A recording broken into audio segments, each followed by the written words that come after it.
ಜಿಲ್ಲಾ ಸಮಿತಿ ನೇತೃತ್ವದಲ್ಲಿ ಕಲಬುರಗಿ ಜಿಲ್ಲೆಯ ಜಿಲ್ಲಾಧಿಕಾರಿಗಳ ಕಚೇರಿ ಮುಂದುಗಡೆ ಸಾಂಕೇತಿಕವಾಗಿ ಪ್ರತಿಭಟನೆಯನ್ನು ನಡೆಸಿ ಸನ್ಮಾನ್ಯ ಪ್ರಧಾನಮಂತ್ರಿಗಳಿಗೆ ಮನವಿ ಪತ್ರವನ್ನು ಸಲ್ಲಿಸ್ತಿದ್ವಿ ಮತ್ತು ಕಲಬುರಗಿ ಜಿಲ್ಲೆಯ ಲೋಕಸಭಾ ಸದಸ್ಯರ ಮೂಲಕ ಪ್ರಧಾನಮಂತ್ರಿಗಳಿಗೆ ಇವತ್ತು ಮನವಿ ಪತ್ರವನ್ನು ಸಲ್ಲಿಸ್ತಿದ್ವಿ. ಮುಂಗಾರು ಅಧಿವೇಶನದ ಲೋಕಸಭೆಯ ಅಧಿವೇಶನ ಪ್ರಾರಂಭ ಆಗಿದೆ.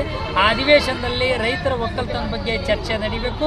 ಆ ಮುಂಗಾರು ಅಧಿವೇಶನದಲ್ಲಿ ರೈತರ ತೊಗರಿಯ ನಾಡಿರ್ತಕ್ಕಂಥ ತೊಗರಿಯ ನಾಡಿನಲ್ಲಿ ತೊಗರಿ ಬೆಳೆಗಾರರ ಬಗ್ಗೆ ಚರ್ಚೆ ನಡೀಬೇಕು. ಹೊರದೇಶದಿಂದ ಮೊಜಾಂಬಿಕ್, ಕೀನ್ಯಾ, ಬರ್ಮಾ ದೇಶಗಳಿಂದ, ತಾಂಜಾನಿಯಾ, ಮಾಲ್ವಾ ದೇಶಗಳಿಂದ ಇವತ್ತು ಹಂದಿತಿಲ್ಲದಂಥ ತೊಗರಿ ಏಪ್ರಿಲ್ ಮೇ 2 ತಿಂಗಳಲ್ಲಿ ಇವತ್ತು 2 ಲಕ್ಷ ಮೆಟ್ರಿಕ್ ಟನ್ನನ್ನು ಇಂಪೋರ್ಟ್ ಮಾಡಿಕೊಂಡಿದ್ದಾರೆ. ಮಾರುಕಟ್ಟೆಯನ್ನು ಸತ್ಯಾನಾಶ ಆಗಿದೆ, ಬರ್ಬಾದಾಗೋಗಿದೆ. ಮಾರುಕಟ್ಟೆಯಲ್ಲಿ MSP ಇಲ್ಲ.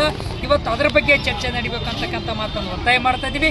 A2 + 50% ಇವತ್ತು MSPಯನ್ನು ಘೋಷಣೆ ಮಾಡಿ ರೈತರಿಗೆ ದ್ರೋಹ ಬಗ್ಗಿರ್ತಕ್ಕಂಥ ಕೇಂದ್ರದ ಮೋದಿ ಸರ್ಕಾರ ಡಾಕ್ಟರ್ MS ಸ್ವಾಮಿನಾಥನ್ ಆಯೋಗದ ವರದಿಯ ಶಿಫಾರಸಿನ ಪ್ರಕಾರ C2 + 50% ಸೇರಿಸಿ ಮಿನಿಮಮ್ ಸಪೋರ್ಟ್ ಪ್ರೈಸ್ MSPಯನ್ನು ಘೋಷಣೆ ಮಾಡಬೇಕು.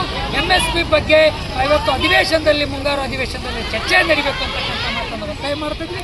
ಅದರ ಜೊತೆಯಲ್ಲಿ ಕರ್ನಾಟಕ ರಾಜ್ಯದ ಸರ್ಕಾರ, ಕೇಂದ್ರ ಸರ್ಕಾರ ಮಧ್ಯಪ್ರವೇಶ ಮಾಡಬೇಕು. ಇವತ್ತು ಗುಲ್ಬರ್ಗ ಜಿಲ್ಲೆಯ ಬೆಳೆ ವಿಮೆ ಹಣ ಇನ್ನೂ ಅರ್ಧ ಬಾಕಿ ಹಣ 315 ಕೋಟಿ ರೂಪಾಯಿ ಬಾಕಿ ಹಣ ಪೆಂಡಿಂಗ್ ಇದೆ.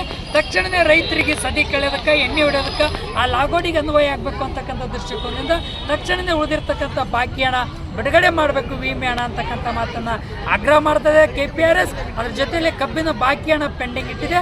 ಜೊತೆಗೆ ಇವತ್ತು ಕಬ್ಬಿನ ಸಕ್ಕರೆ ಕಾರ್ಖಾನೆಯ ಶುಗರ್ ಆಯುಕ್ತರೇನಿದ್ದಾರೆ ಆ ಕಮಿಷನರ್ ಒಂದು ಆದೇಶನ ಬಾಕಿ ಹಣ ಕೊಡಬೇಕಂತ ಆದೇಶ ಹೊರಡಿಸಿ ಇವತ್ತು ಬಾಕಿ ಹಣ ಇಲ್ಲ ಅಂತಕ್ಕಂಥದ್ದನ್ನು ಪುನರ್ ರೈತ ವಿರೋಧಿ ಕಬ್ಬು ಬೆಳೆಗಾರರನ್ನು ದ್ರೋಹ ಬಗೆತಕ್ಕಂಥದ್ದು, ಕಬ್ಬು ಬೆಳೆಗಾರರಿಗೆ ಬನ್ನಿ ಚೂರಿ ಆಗ್ತಕ್ಕಂಥ ರೀತಿಯಲ್ಲಿ ಆದೇಶ ಹೊರಡಿಸಿದರೆ ತಕ್ಷಣವೇ ಆದೇಶನ ರದ್ದು ಮಾಡಿ ಪುನಃ ರೈತರ ನಿಜವಾದಲ್ಲಿರ್ತಕ್ಕಂಥ ಬಾಕಿ ಹಣ ಬಿಡುಗಡೆ ಮಾಡೋಕ್ಕೆ ಪುನಃ ಆದೇಶ ಮಾಡಬೇಕು ಅಂತಕ್ಕಂಥ ಮಾತನ್ನು ಒತ್ತಾಯ ಮಾಡ್ತಿದ್ವಿ.